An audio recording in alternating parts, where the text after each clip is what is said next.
दशानन, आप बार बार वीरता का बखान कर रहे हैं, परंतु सच्ची वीरता के गुण नहीं जानते महाराज। प्रतिशोध वीरता की निशानी नहीं होता, और कायर कभी शत्रु को क्षमा करने का साहस नहीं कर सकता। यदि श्री राम प्रभु आपके अपराधों को भूलकर आपको अपनी शरण में आश्रय प्रदान कर दे, तो यह उनकी महानता है, उनकी उदारता है, उनकी परम वीरता है, कायरता नहीं। जिन्होंने अपने बाणों से आपकी नानी ताड़का, आपके मामा मारीच, आपके भाई खर दूषण जैसे योद्धाओं को आपकी विशाल सेना समेत अकेले ही मार दिया, उन्हें शक्तिहीन मत समझिए। वो तीनों लोकों के स्वामी है। मेरे महाबली पिता ने मरते समय मुझे ये भेद बताया था और आज्ञा दी थी कि मैं उनके श्री चरणों की सेवा करता रहूं। इसलिए आपको मुझ पर दया करके मेरी सहायता की आवश्यकता नहीं। अब अपने आप पर दया कीजिए और हो सके तो श्री राम की शरण में जाकर अपने देश और राक्षस जाति का नाश होने से बचा लीजिए। बस!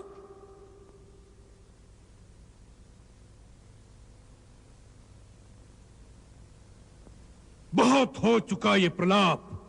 मतिमंद, तूने रावण की शक्तियों को नहीं पहचाना। हमारा हाथ खड़क की ओर जाता है तो आकाश में लोकपाल भय से कांपने लगते हैं। जिन भुजाओं ने स्वयं कैलाश को उठा लिया था, उन भुजाओं के फड़कने मात्र से देवता, गांधर्व और नक्षत्र भी भय से सांस रोक लेते हैं। तुम्हारी सेना में ऐसा एक योद्धा तो बताओ जिसके साथ युद्ध करने में रावण को आनंद मिले। आपने सत्य कहा, हमारी सेना में ऐसा कोई नहीं जो आपसे लड़ने में शोभा पाए। नीति कहती है कि प्रीति और बैर बराबर वालों से ही करना उचित है।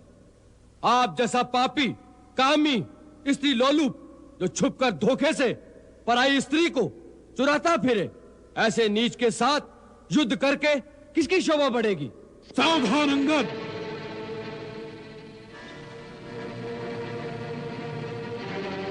ये मत समझो कि तुम दूत बनकर आए हो, इसलिए कुछ भी कहो हमारे हाथों बचे रहोगे। दूत की भी कुछ मर्यादा होती है। यदि रावण के सामने सीमा से आगे बढ़ा तो यही तेरा शेष प्रलाप होगा।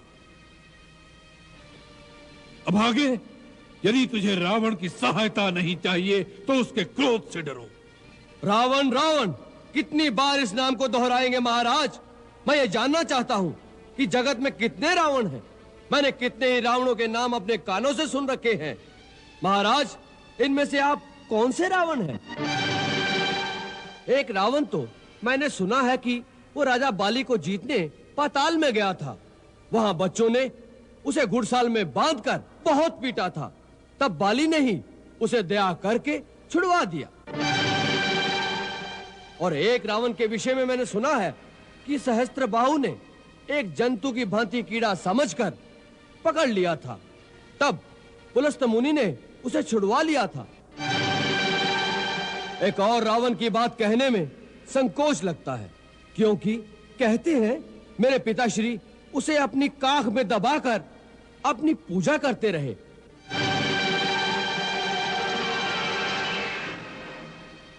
ऐसे ऐसे वीरों में से आप कौन से रावण हैं महाराज? मूर्ख! हम वही बलवान रावण हैं जिनकी भुजाओं की लीला कैलाश पर्वत जानता है। हमारी शूरवीरता को उमापति महादेव जी ने स्वीकार किया। अपने शीश रूपी पुष्प चढ़ा चढ़ाकर हमने जिसकी पूजा की। हमारी भुजाओं का पराक्रम दिक्पाल जानते हैं। हमारी छाती की कठोरता को दशों दिशाओं के हाथी जानते हैं। उन दिग्गजों के दांत इस छाती से टकरा टकरा कर टूट गए।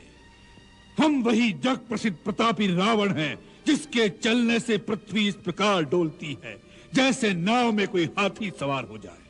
उस रावण के सामने तू उस मनुष्य राम की बात करता है। शठ! वानरों की सहायता से उसने समुद्र पर सेतु बांध लिया। यही उसकी प्रभुता है। समुद्र को तो पक्षी भी लांग लेते हैं, उससे वे सभी शूरवीर नहीं हो जाते। यदि तेरा स्वामी ऐसा ही योद्धा है तो दूत किस लिए भेजता है? शत्रु से संधि करते उसे लाज नहीं आती? महाराज, लज्जा तो केवल आपका ही गुण है।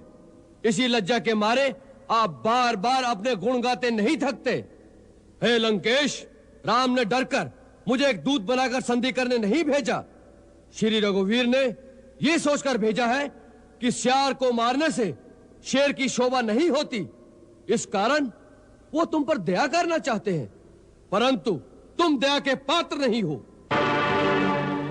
अब श्री राम की अंतिम चेतावनी तुम्हें सुनाता हूं।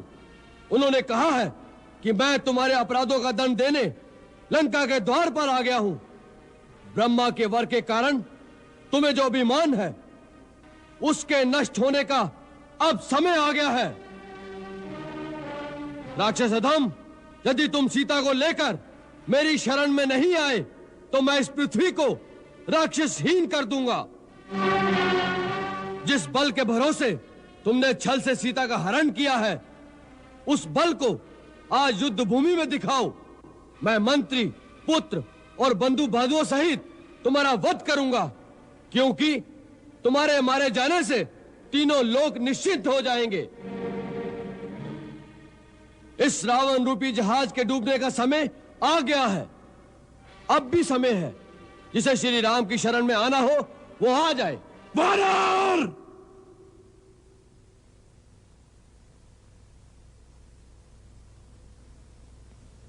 अब इसने अपने जीने का अधिकार खो दिया है।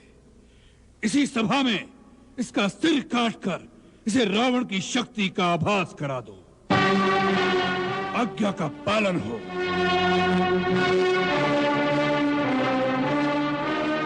ठहरो महाराज, ये बेचारे आपकी शक्ति मुझे क्या दिखाएंगे? मैं आपको अपनी शक्ति दिखाता हूं। जय श्री राम! जय श्री राम!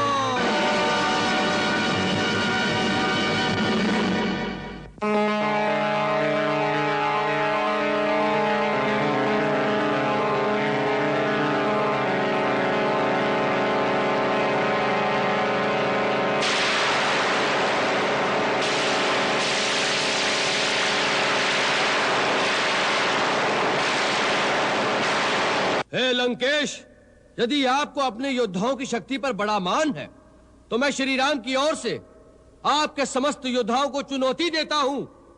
मैं अपना पैर आपके इस दरबार में जमा देता हूं।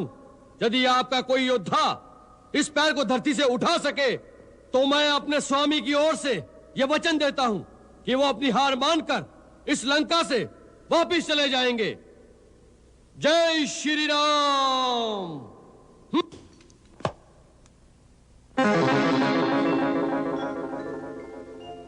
समुझ प्रताप राम कपि कोपा, सभा माझ पन करि पद रोपा। जो मम चरण सकसी सठ टारी,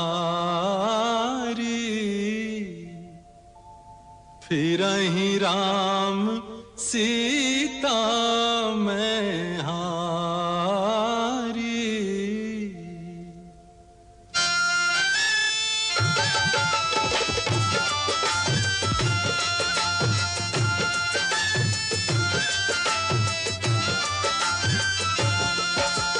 गड़ गयो खंभ हमारा, गड़ गयो खंभ हमारा। हिम्मत हो तो याहे उखारो, अंगद बीच सभा में ठारो। बोले राम जी की जय, अंगद बीच सभा में ठारो। बोले राम जी की जय। पैर पकड़कर इस बंदर को धरती पर पछाड़ दो।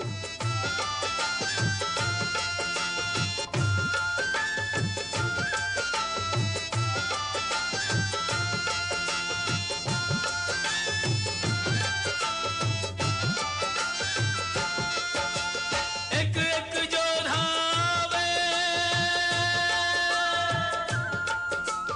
एक एक योद्धा आवे। अपनी सारी शक्ति लगावे, पग नहीं डिगे वीर मुस्कावे रे बोले राम जी की जय। पग नहीं डिगे वीर मुस्कावे बोले राम जी की जय।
इंद्रजीत आदिक बलवाना, हर्ष उठे जही तेही भटनाना। सत नहीं डोले जैसे सतवंती नारी को, मन नहीं डिगे जैसे साधु ब्रह्मचारी को। अटल विश्वास जैसे प्रभु के पुजारी को, पग है अटल यो अंगद बलधारी को। सभा अचंबित सारी, ओ सभा अचंबित सारी, ऐसो नहीं देखो प्रणधारी। या को राम भरोसा भारी, बोले राम जी की जय। या को राम भरोसा भारी, बोले राम जी की जय। बोले राम जी की जय। बोले राम जी की जय। बोले राम जी की जय।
मूर्ख, चरण पकड़ने हैं तो जाकर श्री राम के चरण पकड़, जिनके चरणों में मुक्ति का द्वार है।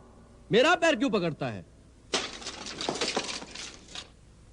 मेरी चुनौती आपके योद्धाओं को थी, आपको नहीं। आपको तो मैं फिर यही कहूंगा, श्री राम के चरण पकड़ लीजिए तो आपका कल्याण हो जाएगा। मैं कल सूर्योदय तक का समय देता हूं, उसके पश्चात लंका पर चढ़ाई कर दी जाएगी।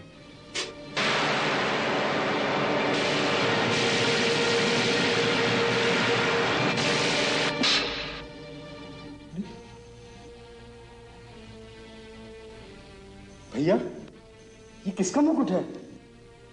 ये तो महाराज रावण का मुकुट है। रावण का? जी। इंद्रजीत, पकड़ लो इसे, जाने ना पाए।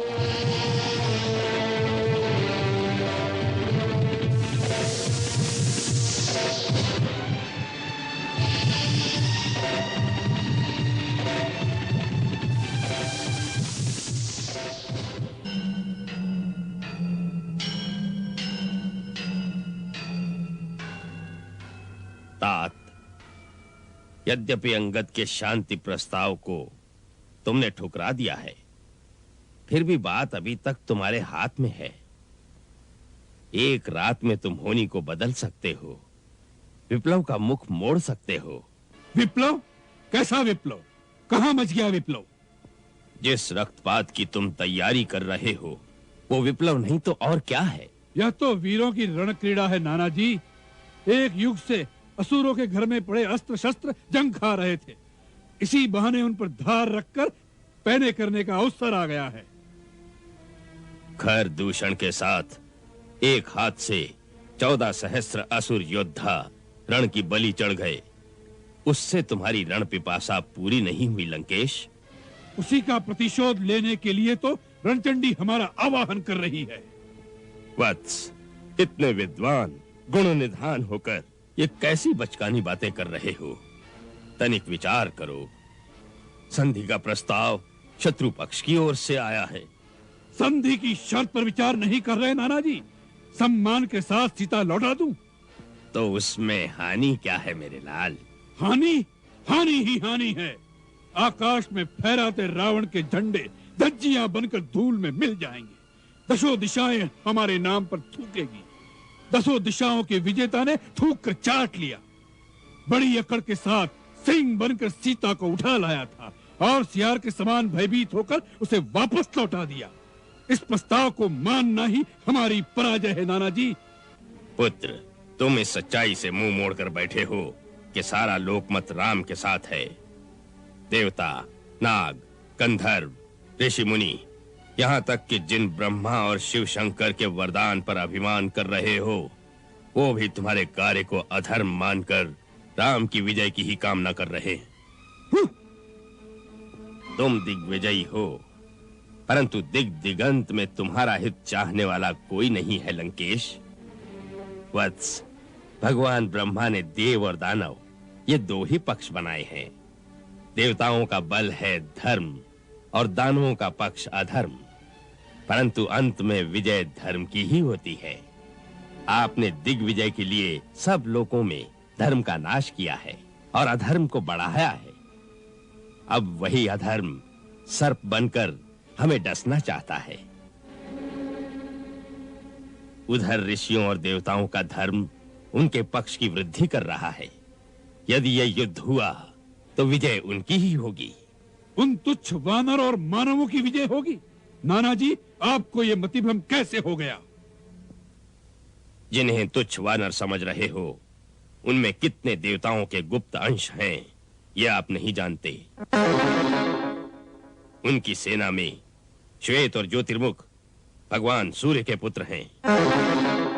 हेमकूट वरुण का, नल विश्वकर्मा का और महापराक्रमी दुर्धर वसु का पुत्र है। नील अग्नि का पुत्र है। राजकुमार अंगद जो आज दरबार में आया था, वो देवराज इंद्र का नाती है। महाबली मैंद और द्विविद दोनों अश्विनी कुमार के पुत्र हैं। और इन दोनों ने ब्रह्मा जी की आज्ञा से अमृत पान भी किया है। वे अमर हैं। वृक्षराज जामवंत, जिसे आप बूढ़ा समझते हो, वो ब्रह्मा का पुत्र बहुत शांत दिखता है, परंतु उसकी चोट बड़ी असह्य होती है। उसने देवासुर संग्राम में इंद्र की बड़ी सहायता की थी। अमृत मंथन के समय भी वो उपस्थित था। लंकेश, इनमें से हर एक अकेला ही लंका का विनाश कर सकता है। महाराज, प्रातः युद्ध आरंभ होने से पहले ये अंतिम अवसर है। इसीलिए मैं बार बार आपको यही समझा रहा हूं कि इस युद्ध में राक्षस जाति का विनाश हो जाएगा। मुझे सारे अपशकुन राक्षसों की पराजय के दिखाई दे रहे हैं। अपशकुन? कैसे अपशकुन दिखाई दे रहे हैं? नगर के चारों ओर सियार और गिद्ध भयानक शब्द कर रहे हैं। दिशाएं धूल से मलिन हो गई हैं।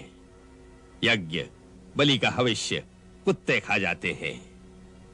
घरों में पाले हुए पक्षी और मृगादि सूर्य की ओर मुंह करके रोने लग जाते हैं। लंकेश, वही राजा चिरकाल तक शासन कर सकता है जो अवसर और समय को देखकर शकुन अपशकुन का विचार करके शत्रु से संधि कर ले। वीरता पर बुद्धि का अंकुश आवश्यक है, इसलिए कभी युद्ध न करना अधिक बुद्धिमानी होता है। राजन, इससे अच्छा अवसर फिर नहीं आएगा।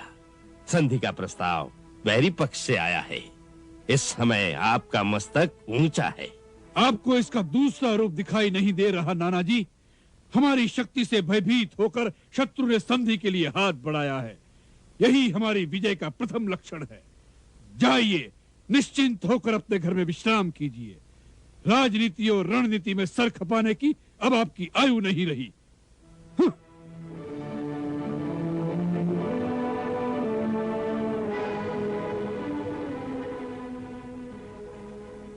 अच्छा हो तव्यता बलियसी।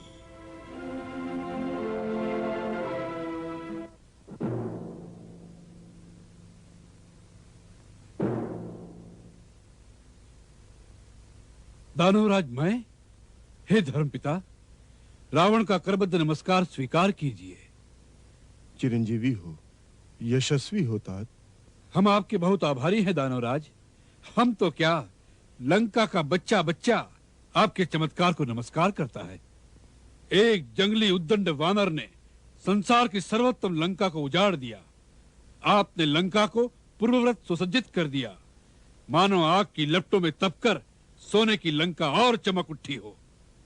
लंका की ये चमक युग युग तक अमिट बनी रहे, इसी चिंता से आतुर होकर मैं आपके द्वार पर आया हूं राक्षस राज। लंका का राजा आपका उपकार मानता है दानवराज। आप उससे जो चाहे मांग सकते हैं।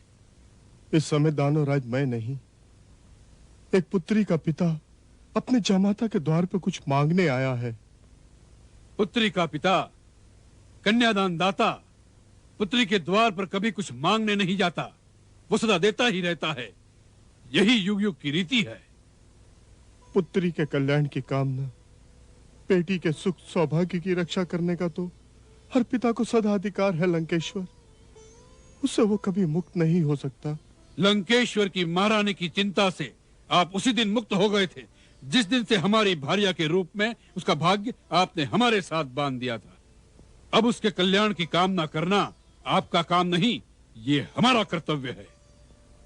हे परम प्रतापी लंकेश, लंकानाथ, ये मेरी पुत्री मंदोदरी के कल्याण का प्रश्न नहीं, महर्षि पुलस्त्य की आने वाली पीढ़ियों, विश्रवा के वंशजों की सुरक्षा का प्रश्न है। आप कहना क्या चाहते हैं वही बात कहिए। इधर उधर की बातों में भटकने का समय नहीं है हमारे पास। तात, तुम्हारा पिता तुलसोसुर तुमसे हाथ जोड़कर विनती करता है कि सीता के मोह से अपने मन को मुक्त कर लो। क्यों? किस लिए? इसलिए कि वह वन वन भटकने वाला वनवासी कुछ भालू वानरों को इकट्ठा करके हमें गिदड़ भभकी दे रहा है। तुम उस वनवासी तपस्वी को पहचान नहीं रहे हो तात। आपने जान लिया, आपने पहचान लिया उसे? हाँ, मेरे अंतर चक्षु कहते हैं कि वो कोई और नहीं, साक्षात सर्वशक्तिमान त्रिलोकीनाथ है। कौन है त्रिलोकीनाथ? हमसे बड़ा कौन है तीनों लोकों में आज?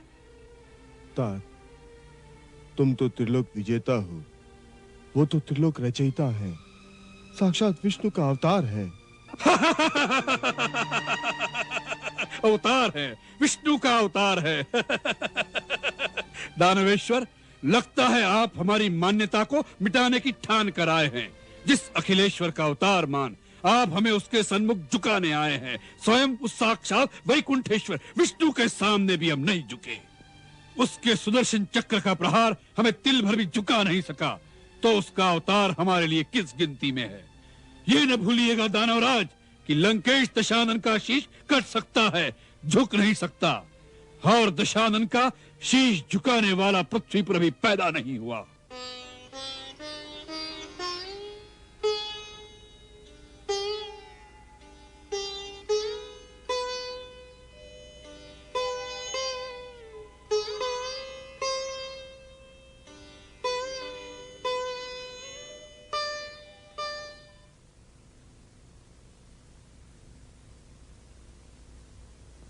बेटी, मेरे लाल, तप करने जाने से पूर्व कहे हुए तुम्हारे पूज्य पिता के वचन मेरे कानों में गूंज रहे हैं। क्या वो सत्य हो जाएंगे? बड़ों की बात में कुछ तत्व होता है, कुछ तथ्य होता है। अपने नाना जी की बात न मानकर तुमने अच्छा नहीं किया। माता, रावण अब दूध पीता अबोध शिशु नहीं, बड़ों की उंगली के सहारे चलने वाला नन्ना नादान नहीं, पाठशाला में बैठ गुरु के पास पाठ पढ़ने वाला विद्यार्थी नहीं। अपना भला बुरा भली भांति समझता है आपका पुत्र। माता, यही तेरा अहंकार है मेरे बेटे। माता, आपने हमें जन्म अवश्य दिया है, परंतु हमारे जीवन के निर्माता हम स्वयं हैं। स्वयं भू है रावण, एको हम द्वितीयो न अस्ति, न भूतो न भविष्यति। हम हमारा भूत भविष्य वर्तमान स्वयं बनाएंगे। आपको हमारी चिंता करने की कोई आवश्यकता नहीं माता।